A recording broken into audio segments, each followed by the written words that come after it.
நேயர்களே, இன்னைக்கு நீங்க பார்க்க போறது கிராமத்து சமையல்ல கருப்பு கவுனி அரிசி கஞ்சி. அதுக்கு தேவையான பொருள்கள்: கருப்பு கவுனி அரிசி, உப்பு. இது ராத்திரியே ஊற போட்டு வச்சிருக்கேன்.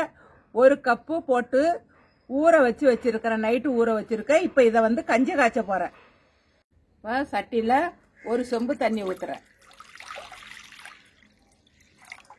ஊத்தி இந்த அரிசி ஊற வச்சிருக்கேன் பாருங்க, இதையும் அதுல கொட்டுறேன். இப்போ கொட்டியாச்சு. அப்படியே நல்லா கலக்கி விட்டு நல்லா கொதிக்கட்டும், மூடி வைக்கிறேன். நல்லா கொதிக்கட்டும். திறந்து பார்க்குறேன்.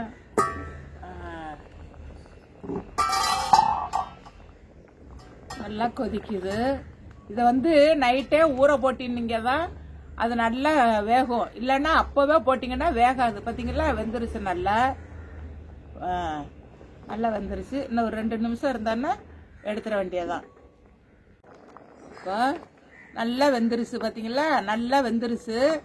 இதில் நமக்கு தேவையான அளவுக்கு கொஞ்சம் உப்பு போட்டுக்கிறேன். கொஞ்சோண்டு போட்டால் போதும். அவ்வளோதான், வெந்துருச்சு. இந்த தண்ணியும் சோறும் சேர்த்து தான் சாப்பிடணும். தண்ணியை கீழே ஊற்றிடாதீங்க. அவ்வளோதான், வெந்துருச்சு. இல்லை, நல்லா வெந்துருச்சு. இப்போ அடுப்பை ஆஃப் பண்ணிடுறேன். நல்லா வெந்துருச்சு. இது மாதிரி இருக்கக்குள்ளதான் எடுக்கணும். இந்த தண்ணியும் சோறுமா இருக்கணும். நான் கொஞ்சம் குடிச்சு பார்க்குறேன். நல்லா உப்பு எல்லாம் கரெக்டாக இருக்கு. இதோட நன்மைகளை சொல்கிறேன். இரத்த குழாயில் உள்ள கொழுப்பை படிய விடாமல் இது தடுக்கும்.